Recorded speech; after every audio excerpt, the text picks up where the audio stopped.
At this point, I'm assuming that you already have KiCAD downloaded and installed as we discussed in the last video. If you haven't done that yet, I recommend you go ahead and get this installed and then resume this video, and then you can follow along with exactly what I'm showing you. Once you have it installed, you can go ahead and open KiCAD, and you should be presented with a main menu that looks something like this. This has a bunch of different menu options here that I'll really quickly go over, but we'll talk about them each in a lot more detail whenever we're actually using them later on. The first thing we need to know, however, is that each PCB, whenever we're designing it, will have two main design files at the very least. One of them is a schematic file, and one of them is a layout file. The schematic file, which we'll open by clicking on the schematic editor up here, the very first row in our menu, that one allows us to create a schematic diagram of our electronic circuit. That is where you see the abstract representations of your components. Like, instead of seeing the physical resistor element, such as the one that we would have seen in Tinkercad that looks like this, or if you've seen these before in the real world or in the lab, they look exactly like these components here. Inside of our KiCAD schematic diagram, we won't see that. We'll instead see the zigzag line that universally represents the resistor component. Or instead of a capacitor that looks like a little, sometimes it looks like a little aluminum cylinder, you'll see the double line symbol for a capacitor on your circuit, on your schematic diagram. The PCB editor menu over here, the third row in your KiCAD main menu, opens the layout file of your printed circuit board. And the layout is what actually determines what each component's footprint looks like on your board and where it is. Now, what is a footprint? This is something really important that we need to clarify really early on, so that whenever I use these terms later on, you won't be lost. Take a look at these two boards right here, right? Let me see if I can get my camera to focus, maybe one at a time. Yeah, so this board right here has a bunch of footprints on it. That is the little silver pads on there that a component will be mounted onto and then soldered in place.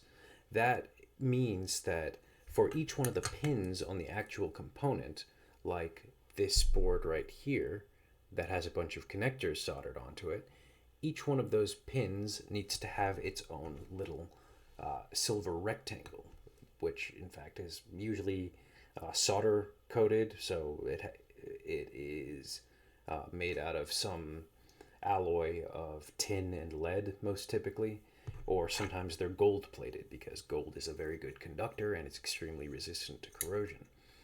Those are different options that you can specify whenever you're getting your boards ordered from an actual fabrication house. But the reason we need to know what our footprint looks like very early on is because whenever we're laying out the PCB inside of our PCB editor, those footprints need to be exactly the right size, and they need to have those little copper pads in exactly the right place so that every single pin on our board solders to the correct place, so that the component is securely mounted on and it's electrically connected to the right places on that board.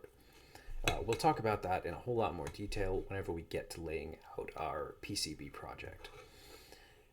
As for the other menus on this KiCAD main menu, the symbol and footprint editors allow us to either manually draw out new footprints for components that aren't included by default inside of KiCAD's libraries, or they also allow us to import footprints that are provided by, say, the manufacturer of a specific new component. Now, a lot of the more common components that you'll use very frequently, like standard size resistors and capacitors, are included by default inside of KiCAD's libraries. So we don't need to go hunting for a third-party symbol or footprint every time we need to use a really common component. The only time we need to add in third-party components is whenever KiCAD's libraries don't already include those. And once we get into those schematic and PCB editors, I'll show you how to check whether KiCAD's libraries already include a component. For the design that we're using in this project, though, or in this example project, we won't need to use either of those because we'll be using really common components that are already included inside of KiCAD's libraries. The Gerber viewer allows us to view the very final step in our PCB design process.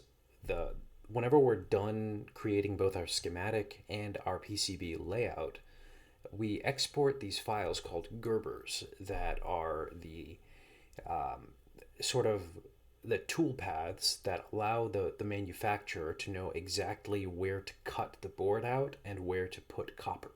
That allows them to easily reproduce hundreds of thousands even of your boards just based on your one set of Gerber files. The viewer here just allows us to take a look at what that board will look like once we've already finished up the design and we're about to send it off to the fabrication house. The image converter tool here allows us to take things like logos or other actual image files and convert them into a format that we can then put on the board. Say if we wanted to include something like a QR code or a logo. We won't have to do that in this example, but it is something that's very useful if you're trying to make more aesthetically pleasing boards. The calculator tools here give us a bunch of useful calculators for when we need to calculate, say, how wide a certain copper path on our circuit board needs to be.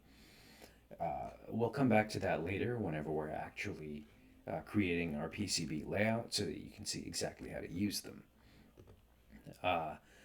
Drawing sheet editor and plugin and content manager I don't want to cover in this video just because they have a little bit more nuance to them.